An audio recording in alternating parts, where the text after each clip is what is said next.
Hello everyone, সবাই কেমন আছেন? তো গতকালকে রাতে খাগড়াছড়ি থেকে রওনা হয়ে সোজা চলে এসেছি বাবার বাড়িতে।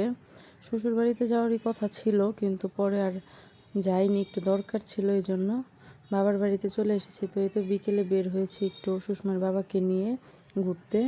এই তো দুজন মিলে যাচ্ছি। আজকে আর ছেলেকে নেইনি, কারণ এই কয়েকদিন ওর প্রচণ্ড জার্নি হয়ে গেছে, যার কারণে ওকে ওর দিদার কাছে রেখে আমরা চলে এসেছি একটু আশ্রমে।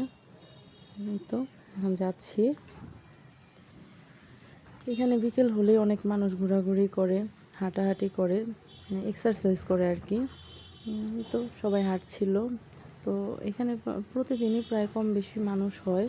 বিকেলে খুবই বাতাস থাকে, পরিবেশটাও খুব সুন্দর থাকে, তো দেখতে ভালোই লাগে। এই তো দুই পাশে পুকুর। তো আমরা এখন যাচ্ছি।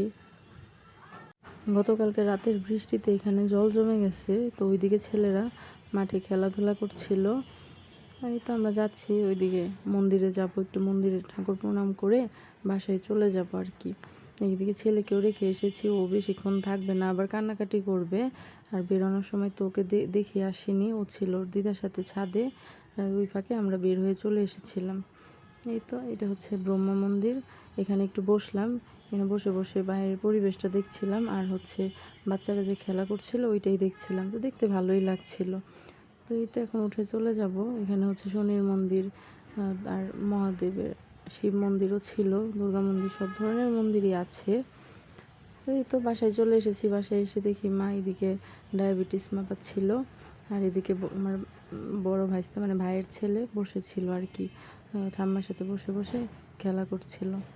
এই তো আজকের মতো এই পর্যন্তই। সবাই ভালো থাকবেন, টাটা।